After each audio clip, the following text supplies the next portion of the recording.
Welcome back, family. Today we're going to be continuing on our research in regards to the so-called Jewish Messiah, Antichrist, false prophet, whatever you have labeled him. We have not labeled him here on this channel. We are keeping our minds very, very open and staying aware of everything that is taking place in Israel and around the entire world.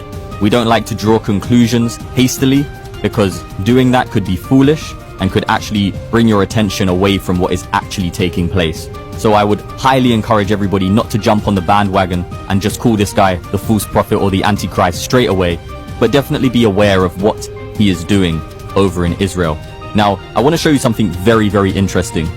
The so-called Yanuka, which they have labeled him, the older Jewish rabbis have labeled him, is about to light this in the middle here.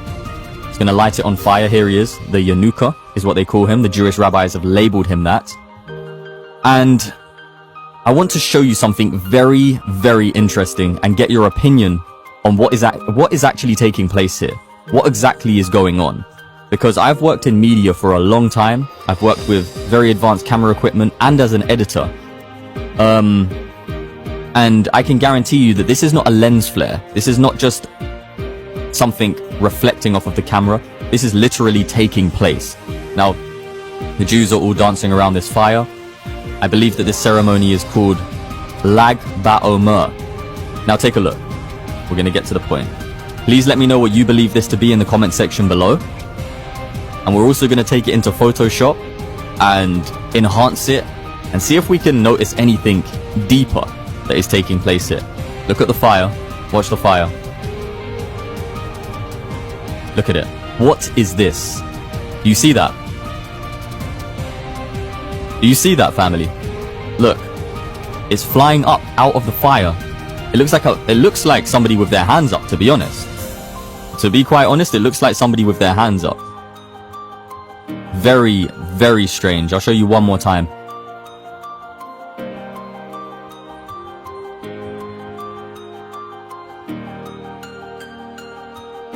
Now, it looks very strange what the fire is actually doing as well. If you take a look at the behavior of the fire, it is not normal. It is doing something very strange. Okay, well, if I find the part that I was checking yesterday, I'll upload it in a different video. But what I do want to do is I want to screenshot this and I want to take it into Photoshop. So let's do that right now. Okay, let's screenshot this and take it over into Photoshop.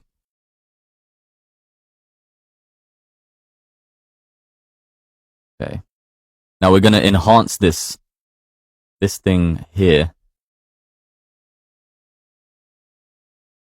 And we are going to check exactly what is going on here.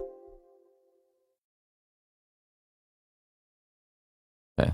Before we do add all of the effects onto this though, and check what's exactly going on here, I would like to show you a verse within the scriptures. A few verses actually, because I don't want anybody to be deceived in these end times. A lot of people are just jumping on the bandwagon. We're going to go over a few scriptures very quickly, and then we'll head back into Photoshop and continue on with analyzing what exactly that was rising out of the fire. So Matthew 24:24. We've gone over this in the previous videos, but it's a very important verse. For false Christs and false prophets will rise and show great signs and wonders to deceive, if possible, even the elect. See, I have told you beforehand. So Christ is letting us know, I'm telling you beforehand, this is going to happen. There's going to be false Christs. There's going to be false prophets. They will rise and show great signs and wonders to deceive. So their goal for doing the great signs and wonders is to deceive. And if possible, they will even try to deceive the very elect, but it won't take place. They will not deceive the elect. He says, if possible. So stay grounded in the word and know that the Messiah will not allow you to be deceived if you are the elect. If you have truly put your faith in Christ and you are unmovable, you are immovable, you have built your house upon the rock. Let's edit this. I'm doing this live, so you're getting my exact reaction. But this here is definitely not part of the fire.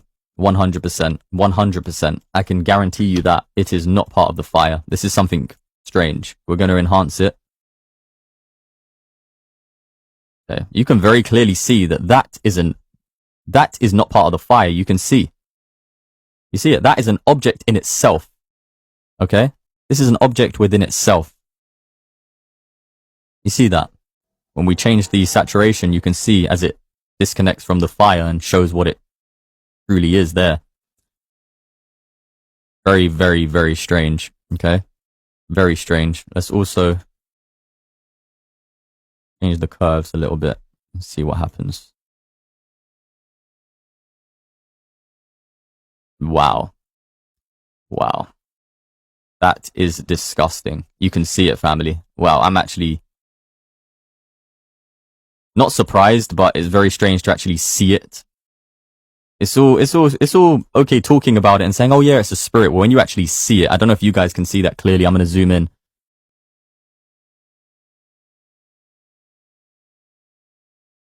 Can you see it, family?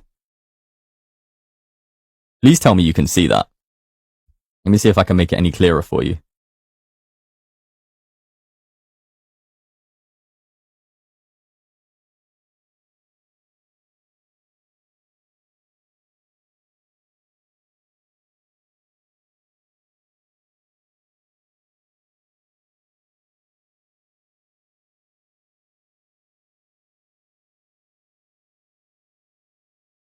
Yeah, I don't think it's going to get any clearer than that because of the pixelation.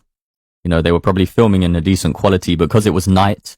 There's obviously going to be some pixels on the screen and a loss of resolution when you zoom in that far, but let's see what we can do.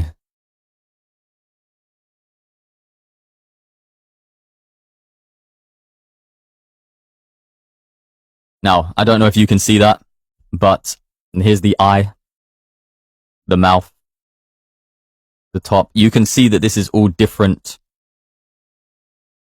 I don't know whether you want to call it heat, but it's definitely manifesting in a different way to the rest of the fire. If we zoom back out, you'll be able to see that for yourself. It looks as if the head is here, and whatever this spiritual being is, this is its essence here. And this here looks as if it is where it is kind of manifesting within the physical reality and possibly even taking on some of the properties of the physical world, such as heat. I'm not sure if that is how spirits work. If they can feel the physical reality with their spirit, or if they can even be affected within their spirit from the physical